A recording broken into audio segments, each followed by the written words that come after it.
Today I'm going to try to help you with your Necrons in the assault phase, and it's coming right up. Necrons! Tactical Corner.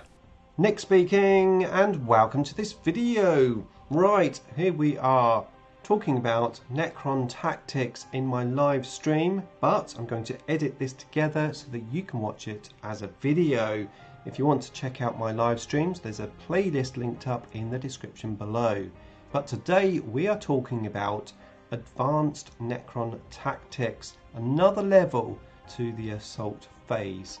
I've been playing against my buddy and his Orc Pressure Goth list for quite some time now, and I've taken a good beating with this list. I finally found a list and a way to play the list that works, and well, I won a game. For a long time I was trying to fight fire with fire. The orcs are very fast, very aggressive. They have good abilities in the psychic phase, good abilities in the shooting phase, and they're awesome in the assault. I spent many games moving out to meet my opponent in the middle of the table, trying to score as many points as I could before I died. The issue is, when I move out with my army, I meet the whole of his army in one go. So I had to develop a new way to play against his army. I have a video linked up in the description below about the issues that I was having, but my new plan was basically to stand further back from his army, using my pre-game move to actually move backwards, put as much space in between us as we could, and then take on his army in piecemeal. He is fast, but not all of the units are that fast, and he's going to want to stay on some objectives in the middle. I can deal with his army in piecemeal, but not necessarily if it was all in one go. Yeah, I'm getting into the groove now. Nick versus Notes, 4th attempt. Action! In terms of scoring my points, rather than trying to score as many points at the beginning of the game, I'm holding my army back, dealing with what's in front of me, and then trying to get my points in turn 3, 4 and 5. We're getting there. We're getting there. I'm building up. This is a story. I'm building up, you see, to the actual tactics.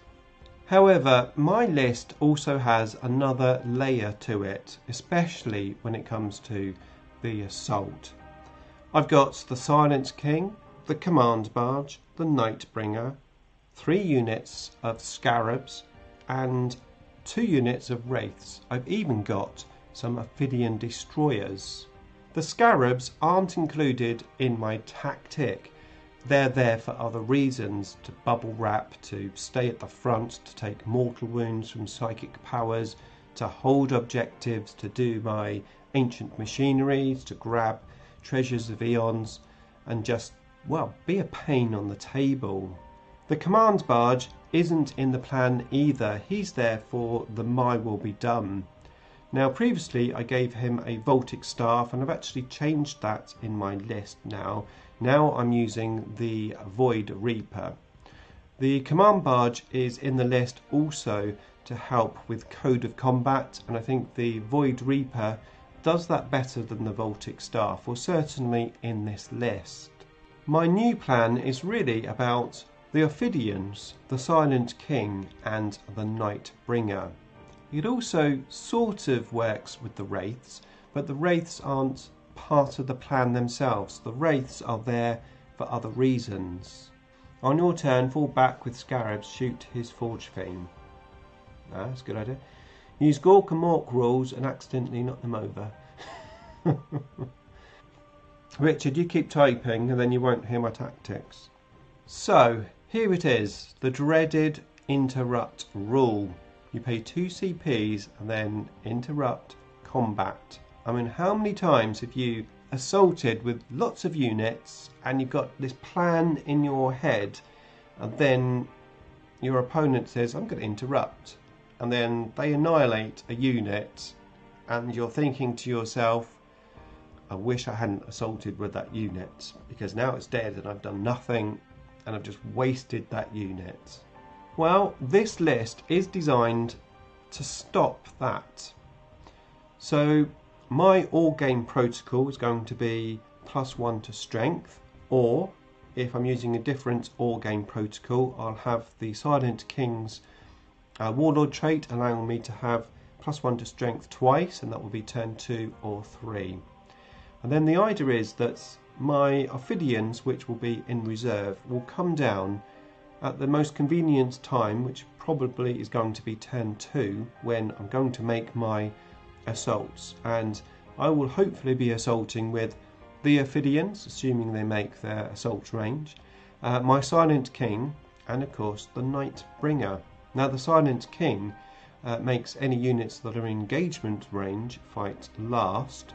So if I have the Nightbringer near my Silent King, then obviously he has some form of protection from being interrupted and hit. But even if the Nightbringer's off by himself doing stuff, still not an issue with this plan. So the plan that I am going to do is I will choose my Ophidian destroyers to fight first, because my Silent King is, assuming I'm not up against a unit that also has fight first or fight last or whatever the rule's going to be, but the Silent King effectively doesn't have to worry about interrupt rule, and the Nightbringer doesn't really have to worry about the interrupt rule against most units, because the best that they can do is 3 wounds in the assault phase.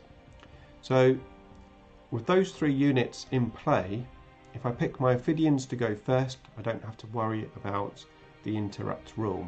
Now in terms of the Wraiths are slightly different. I mean, if the Wraiths are in close combat at the same time, then of course they can be interrupted and sort of change things in terms of the plan. However, Wraiths do have that 4+ invulnerable save, so even if they do get struck first, they've got a reasonable chance of surviving. But the Wraiths are in the list mainly because of their fallback and re-assault ability, because, well, that effectively puts them at striking first. Yes, okay, your opponent can still potentially interrupt, but let's say they're down to 1 command point.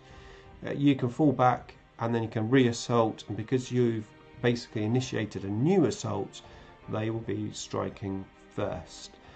So I've just been sort of really thinking quite long and hard about how I can make the most of my assault phase in this list, and so far it's been working well. Yeah, the fallback and charge is huge on your turn. Now, if you want to see these tactics in action, I'd highly recommend you watch this battle report just here.